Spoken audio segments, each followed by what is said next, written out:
नमस्कार, India news देख रहे हैं आप और मैं हूं आपके साथ पुनीता सिंह। बुलेटिन की शुरुआत करेंगे, बड़ी खबर का रुख करेंगे। आतंकी मॉड्यूल में यूपी एटीएस को बहुत बड़ी कामयाबी मिली है। संदिग्ध आतंकी आकिब के 2 और साथी गिरफ्तार कर लिए गए हैं। आरोपी उवैद मलिक और जलाल हैदर की गिरफ्तारी हुई है। अब तक 6 आतंकी गिरफ्तार कर लिए गए हैं। 4 की तलाश अभी भी जारी है। सभी आरोपियों के खिलाफ लुकआउट सर्कुलर जारी कर दिया गया है।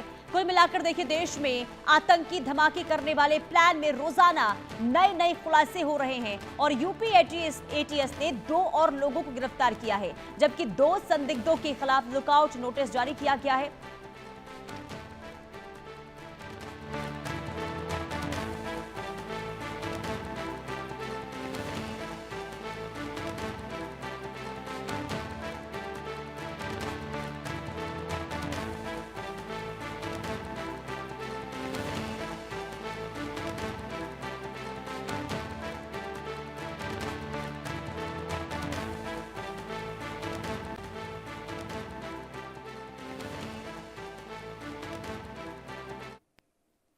तो कुल 6 आरोपियों की गिरफ्तारी हुई है। सभी के खिलाफ लुकआउट सर्कुलर जारी कर दिया गया है और आपको बता दें कि लगातार इस पूरे मामले को लेकर छानबीन जो है वो यूपी एटीएस करती हुई नजर आ रही है। इसमें बड़ी सफलता लगातार हाथ लगती हुई नजर भी आ रही है। संदिग्ध आतंकी आकिब के 2 और साथी जिसकी गिरफ्तारी यूपी एटीएस ने की है। आरोपी उवैद मलिक और जलाल हैदर की गिरफ्तारी हुई है। अब देखिए, 3 सर्कुलर नोटिस पहले जारी किए जा चुके थे और सभी के पासपोर्ट निरस्तीकरण की कार्रवाई भी अब शुरू हो चुकी है। और इसके अलावा नजीबाबाद के समीर उर्फ रूहान की भी तलाश इस वक्त हो रही है।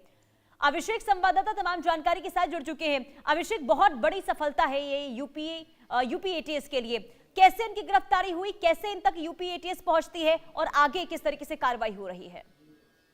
देखिए, यूपी एटीएस लगातार पड़ताल कर रही थी और अपने खुफिया तंत्र का इस्तेमाल कर यूपी एटीएस को ये जानकारी मिलती है जी। कि ये लोग एक नए मॉड्यूल को लेकर काम कर रहे हैं, आतंकी साजिश रच रहे हैं। और इतना ही नहीं, छोटी मोटी घटनाओं जैसे आगजनी और पिकअप व्हीकल में आग लगाने के बाद उनके खतरनाक मंसूबे, रेलवे स्टेशन पर लगे सिग्नल बॉक्स को आग लगाने के थे। जब ये लोग इस घटना को अंजाम देने जा रहे थे, उससे पहले ही यूपी एटीएस ने इन सबको गिरफ्तार कर लिया।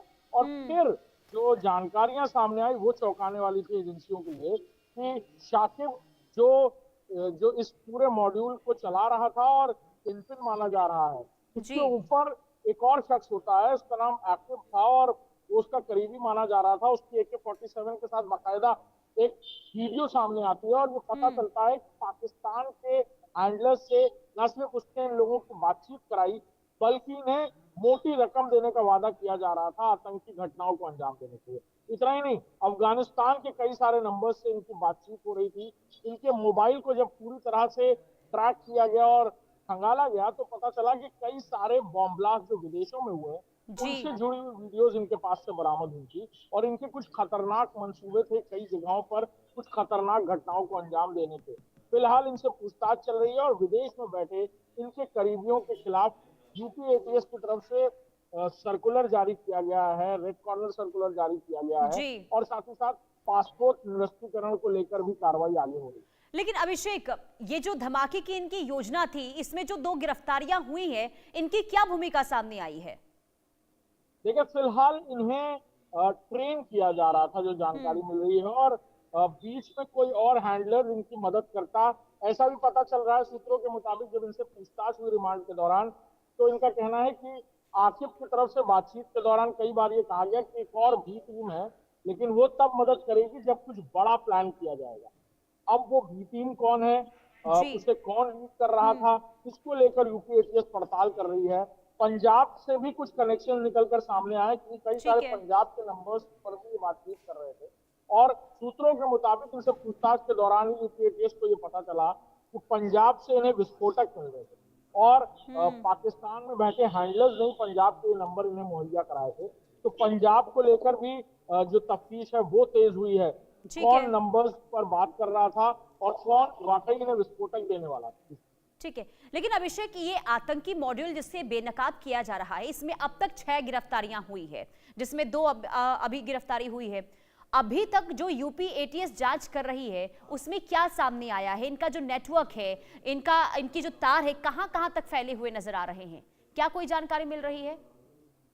देखिए, फिलहाल जो पड़ताल हुई है कि ये लोग, इनका जो काम करने का मॉडल ऑपरेंडाई है वो एनोनिमस है, यानी किसी को भी उसके मिजाज के हिसाब से, उसका सिस्टम से नाराजगी के हिसाब से, सोशल मीडिया पर उसके किए गए रिएक्शंस के हिसाब से उसे ट्रैक करना और फिर ब्रेन वॉश करने का काम ये लोग करते थे। ठीक कुछ है। लोगों को लालच भी दिया जाता था कि उन्हें खाड़ी के देशों में ऐशो आराम भरी जिंदगी दी जाएगी अगर वो किसी एक घटना को अंजाम दे देंगे। इतना ही नहीं, शाकिब और उसके साथियों ने पहले एक छोटी गाड़ी को आग लगाई, उसके बाद पाकिस्तान में बैठे हैंडलर्स ने कहा कि कुछ बड़ा करो, तो इन्होंने एक पिकअप व्हीकल को आग लगाई, जिसके एवज में इन्हें बाकायदा 12,000 रुपए भेजे गए थे। और फिर ये कहा जाने लगा कि कुछ और बड़ा करोगे तो उस हिसाब से रकम मिलेगी। जिसके बाद ये रेलवे स्टेशन, जो लखनऊ में चारबाग रेलवे स्टेशन है, वहां पर सिग्नल बॉक्स में आग लगाने वाले थे, ठीक है। क्योंकि इन्हें ये लग रहा था कि उस सिग्नल बॉक्स में आग लगाने से सिग्नल्स नहीं मिलेंगे ट्रेन को और कोई बड़ी घटना हो जाएगी। लेकिन ये जब घटना को अंजाम देने जा रहे थे, उससे पहले यूपी एटीएस इनका पीछा कर रही थी,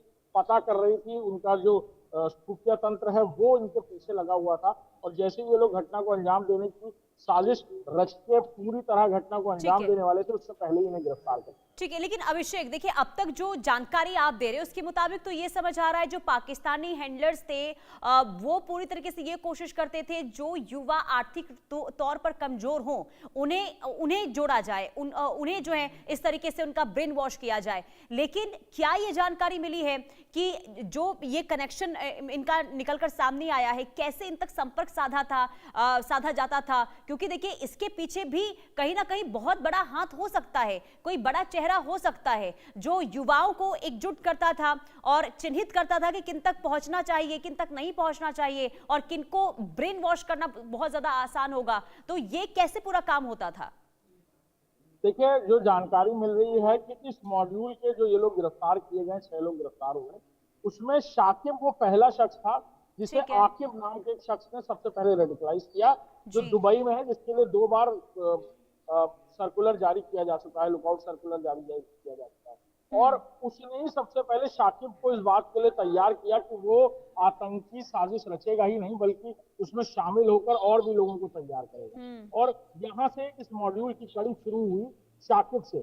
शाकिब ने और लोगों को तैयार किया और ये सारी चीजें उसे बाकायदा ट्रेनिंग के दौरान, यानी हैंडलर्स के जरिए रोज बातचीत के दौरान दी जा रही थी कि किन लोगों को किस तरह से ब्रेन वॉश करना है, किस तरह के प्रोफाइल पे युवाओं को उसको ट्रैक डाउन करना है। कुल मिलाकर ये समझ सकते हैं अभिषेक कि एक पूरी प्लानिंग के तहत किस किस को जोड़ना है, ये कहीं ना कहीं लंबी प्लानिंग चल रही होगी। इसके बाद ये कोशिश हुई है कि कैसे इस पूरे मॉड्यूल को जो है एक अंतिम रूप दिया जाए, यानी कि जो योजना थी कि धमाका करना है, वारदात को अंजाम देना है। हालांकि समय रहते यूपी एटीएस की ओर से इनको बेनकाब किया गया और एक बड़ी घटना होने से बचाया गया है। बहुत शुक्रिया अभिषेक तमाम जानकारी देने के लिए।